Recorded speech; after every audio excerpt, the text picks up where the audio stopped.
I'm installing the exhaust manifold right now. I'm reusing my gasket, and I got nothing to hold this gasket in place, so I used two zip ties to tie down in the middle of it to my exhaust manifold, and I'm just gonna take that before I just want to line it up first, and before I tighten all these bolts, I'm going to cut it off and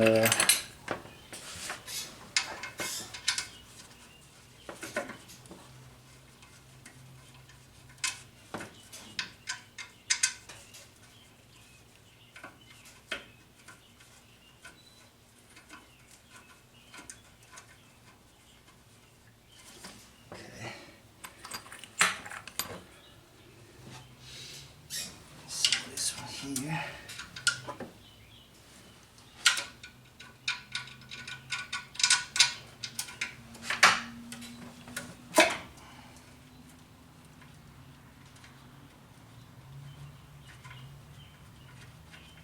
Okay, this is good. So anyhow, if you have a hard time holding a gasket, just use a little zip tie. And so right now I'm just gonna, since I have a couple bolts through, the gasket's gonna stay in place, and the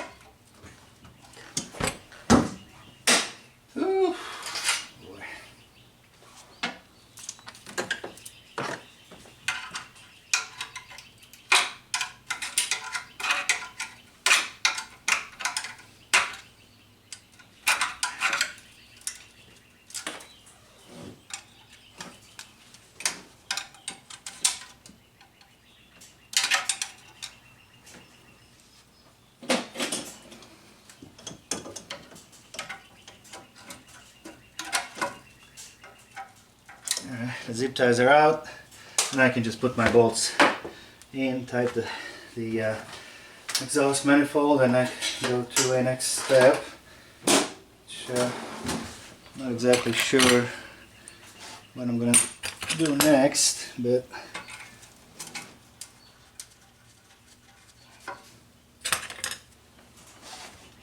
probably going to do the cover here. I already got my plugs in. I put the plugs in because it's easier to put them in without a exhaust manifold. And here, one more here.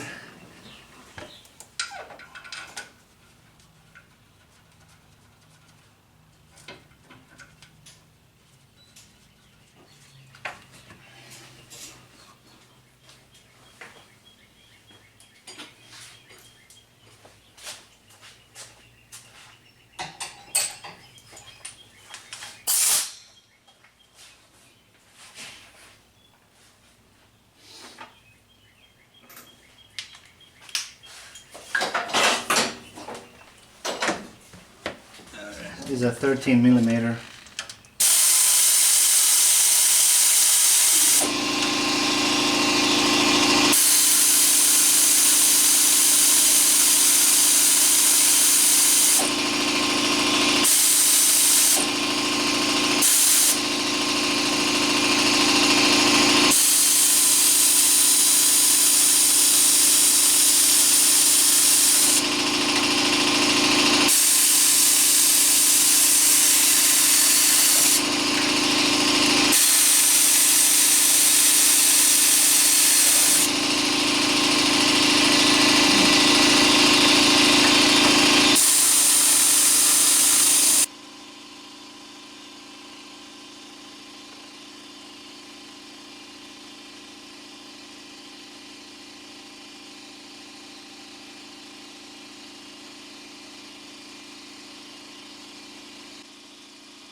I don't have a spec for this, but I'm torquing down to like 22 foot-pounds. That'd be fine for this boat.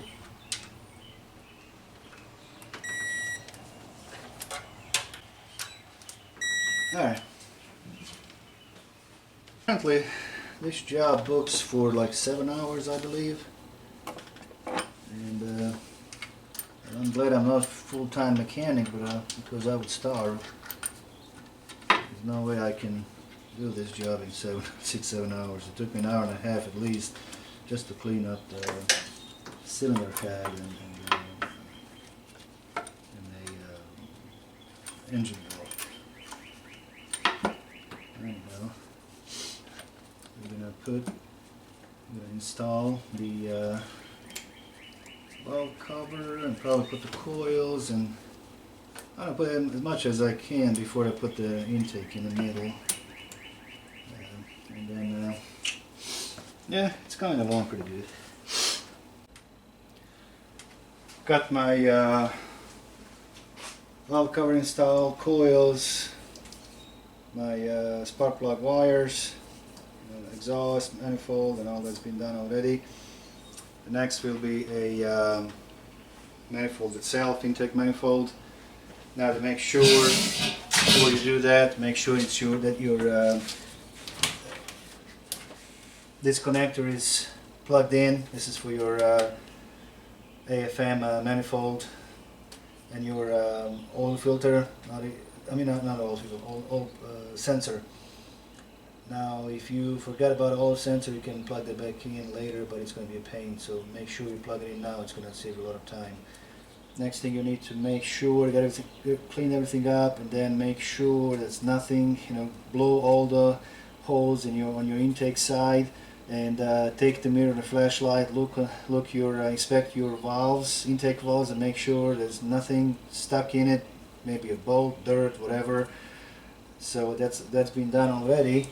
And now I have the bungee cords just to keep my harness up a little bit so I can slide it. I also did remove the alternator.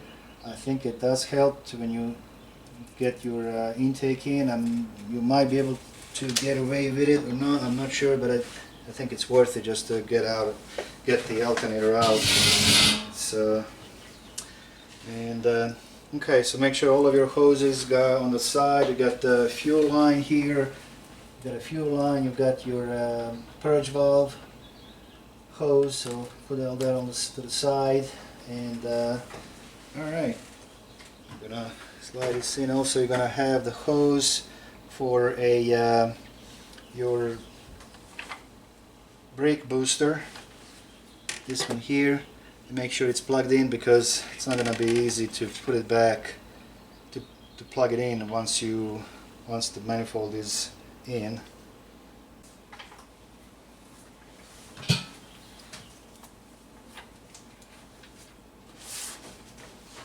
Manifold is not heavy, it's kind of bulky. Take your time and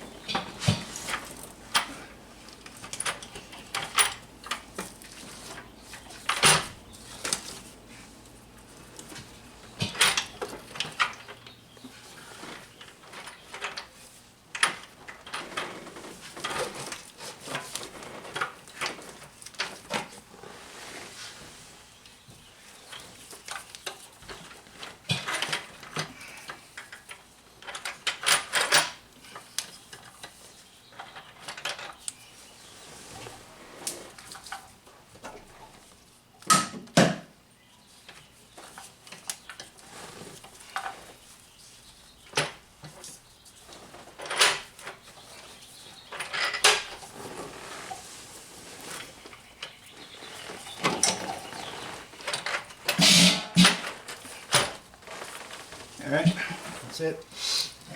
And let me just see where this harness is supposed to go. I got it actually, before I started, I took the pictures just to make sure that I can get, and I want to get everything, I want to put everything back together as it used to be. That never hurts to take the pictures. Use your smartphone, a camera, digital camera, whatever. You think it's not that difficult, but one of the hardest thing that I've found is just to figure out how to route all the hoses and your harness. And anyhow, that's that. Now your intake bolts, you're gonna have 10 of them. It is 44 inch-pounds first time, and then 89 inch-pounds the second time around. And you've got to basically go kind of like crisscross. 1, 2, 3, 4, 5, 6, 7, 8, 9, and 10. So go from the center and to the side, to the end of it. And then, yeah.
Everything is down, the exhaust is hooked up, all the hoses, everything is good. A little tip when you're using this airlift system, for some reason on this truck I could not get this to seal to my water jacket. And first of course you think you have a massive coolant leak, which I didn't. So I end up using this adapter they use just to check the, my pressure, to check the leak on the system. And after I put this adapter on and then put my airlift system, it works, it's sealed fine. So I just could not get this to seal down to the neck of this water jacket, and you can see it's holding vacuum just fine. I know I'm actually exceeding the because my gauge is not it's not all the way down to 0. It starts around 5 or so. And so anyhow, I'm gonna open up the line. So I did not purge this line.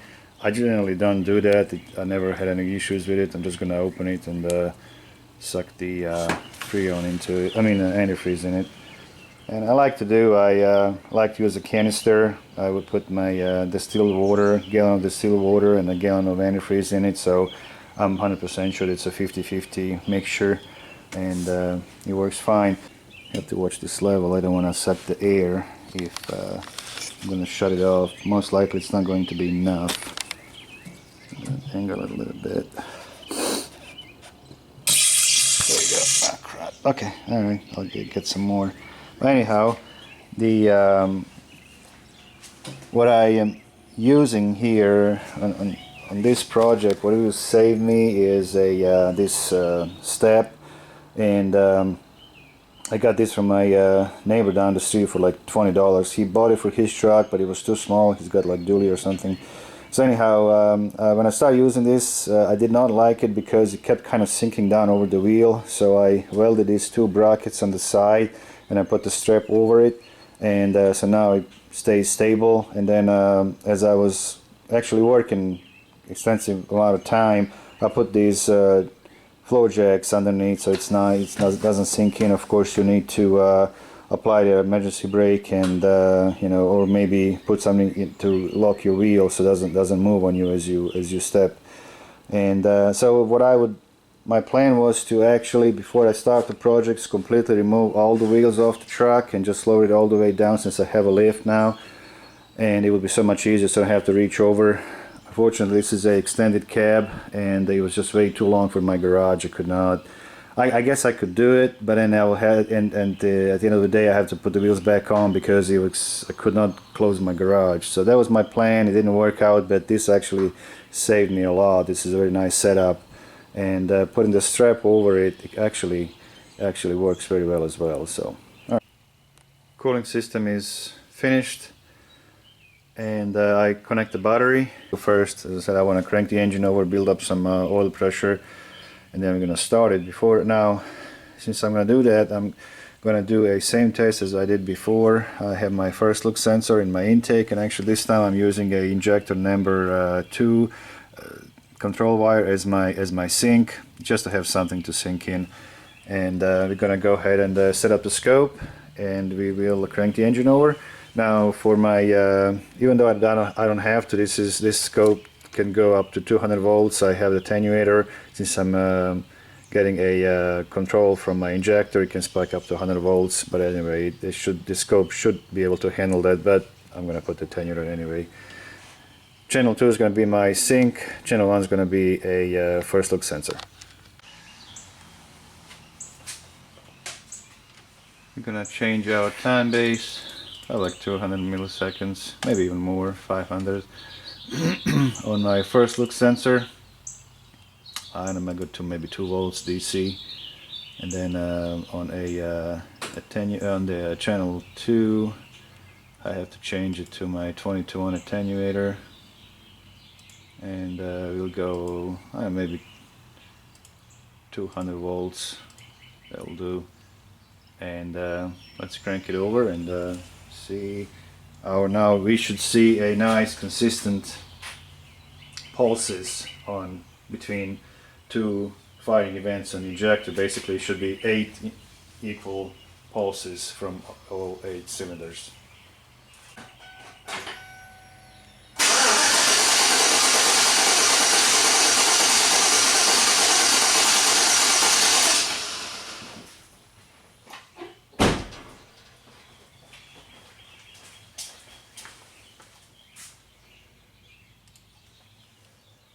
There's a little bit of an inconsistency. I don't like this at all. Huh. 1, 2, 3, 4, 5, 6, 7, 8. Wow. Huh. Maybe, most likely those lifters are still not filled with oil. That's what happens. So what I have to do now, I'm going to crank it a little bit more and then start it up and see the waveform. I think that's what happens, because pretty much, yeah. Okay, let's do this again. Now when you look this, basically we see got a kind of low 1, 2, 3, and 4, a low, and 1, 2, 3, 4 high. So my bank 2 is still not working until it build up the oil pressure. All right. So I'm just going to start it up at this point.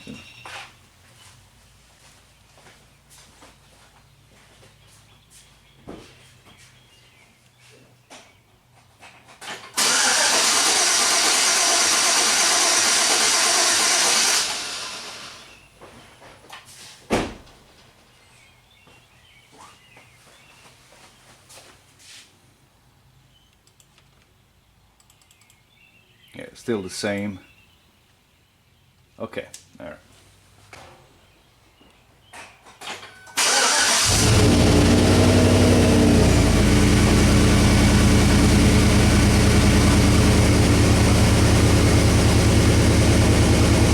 sounds much better. Exhaust is loud. And let's go ahead and change this time base now. And let's do a trigger of the channel 2.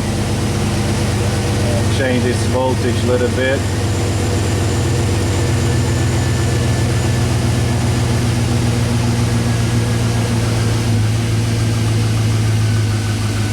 Alright, and then we will change our scale on a first look sensor down a little bit more. You can see the pulse is a little bit better, and yeah, that's much better compared to what we had before. Right in here we had that very low, even though still we have that's getting better actually. Yeah, this is fine. I mean, it doesn't have any noise anymore. We're going to take it for the test drive. It still have a little bit of low pulse here, the same. It's not going to be the same cylinder actually, because now I used to sync off of number 1, I believe, the ignition. This is okay. I mean, this is fixed.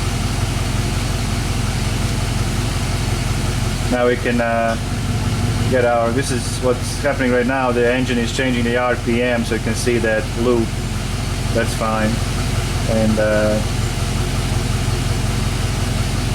we're going to put our cursors, divide our waveform in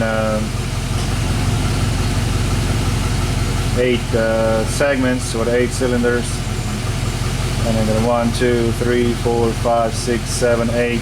And this is fine. Most likely I'm gonna have a code for since I had my coils unplugged. That's fine. To crank the engine over.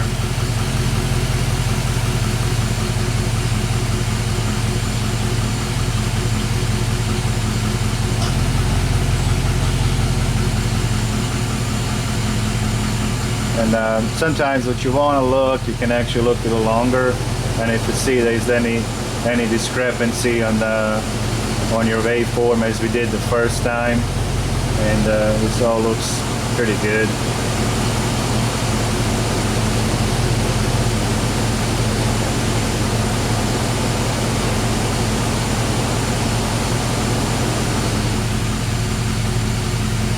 You can see that the pulses are changing, but before we had one that was constantly at the same pattern that had a low pull, due to the fact that actually the intake valve was not opening all the way, and anyhow, this looks good.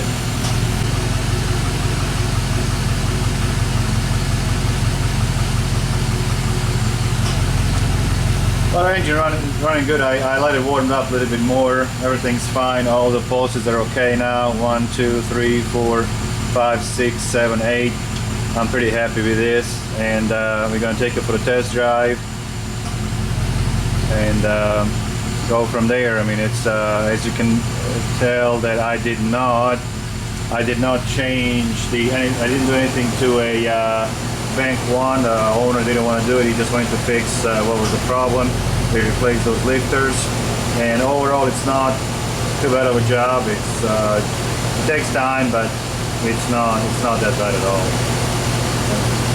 All right, I like it. Oh, I've been driving for maybe 10 minutes now, and everything looks good. The oil pressure is fine. Temperature is good, no check engine light, the battery is fine, the charging system works good as well. As I said, it's not that big, it's not that bad of a job, but these push-rod engines are so much easier than overhead cam engines.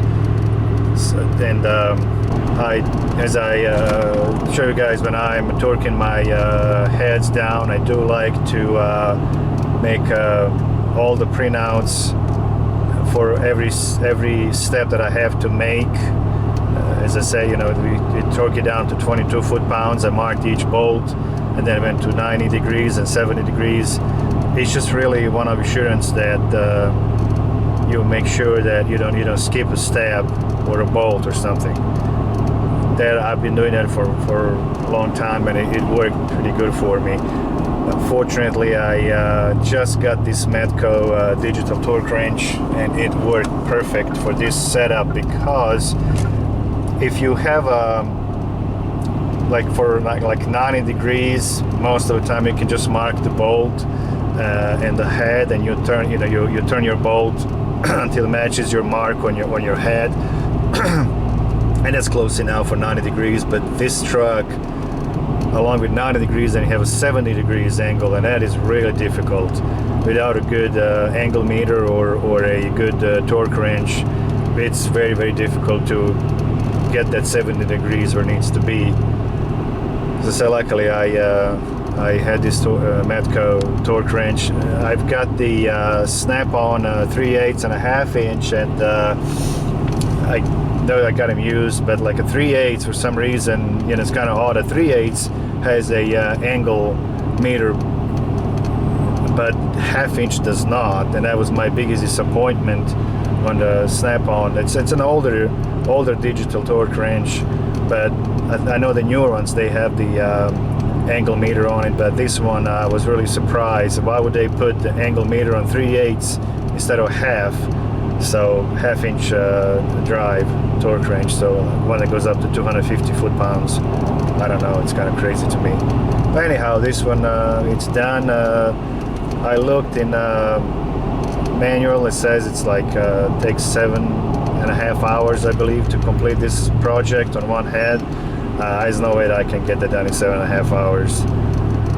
It's just, as I said, it took me a good an hour and a half just to clean up the cylinder head and the engine block. But again, I'm not a full-time mechanic. If I am, I would starve to death. So anyhow, this was a fun project. I hope you guys enjoyed. Come along with me. And well, this was a nice weekend project. I started on Friday afternoon around 5 o'clock. I worked till 8 o'clock. Or 8:30, something like that. I was able, by that time, it was like in 3 hours I was able to remove the head. 3.5 hours, but to put it back together, it just takes more time, to torque the head, to clean everything up. So anyhow, I think overall maybe it took me I don't know, maybe 8-9 hours, something like that. I worked Saturday, on and off. I took some breaks, and then this is Sunday morning right now, and pretty much what was left just to fill the cooling system, connect the exhaust. On the exhaust, actually, I forgot to mention, I actually had a frozen bolt on my exhaust manifold. One that connects those 3 bolts that goes into the bolts into the catalytic converter, and one actually broke off. So I spent time to heat that up and removed it and all that, so that took another 30 minutes at least. I had my acetylene torch, and I think it was cherry red, and it still would not budge, so that took a while to get that loose and put another stud in it, but that was fine. And that got some hiccups out along the road, but not that many. That little stab that I had on my wheel, front wheel, that was a lifesaver, because it really saves your back, when you bend over constantly for so long. And as you get older, of course, it doesn't get any easier for sure. But anyhow, I do like have at least one big project a month, just kind of get my minds on what I need to do. And for me, that's a weekend project. I don't do any other projects for that weekend. I said that weekend is reserved for that project, and I get it done, and it's really I like it. It's rewarding, really is. You tear everything apart, you put it back together, and it works fine. And of course, I can pretty much saved a lot of money to this owner. And something else is also nice. I had a lot of tools now, and pretty much there's nothing I really need that would help me with this particular project. Bigger lift would work. It would help for sure, but this one works fine. The one that I have, what I had to do, I had to pull the car in a garage couple of, in the evening, because I could not close my garage door. If there's a regular truck, as I said before, I would definitely remove the wheels, and then they would be closer to the floor, and it would be much easier to work on. But it was fun. And all right, guys, I think that's it. Everything still looks pretty good, and I'm gonna call the owner and deliver this one. He'll be happy. All right, guys, stay safe, and see you next time. Thank you. Bye bye.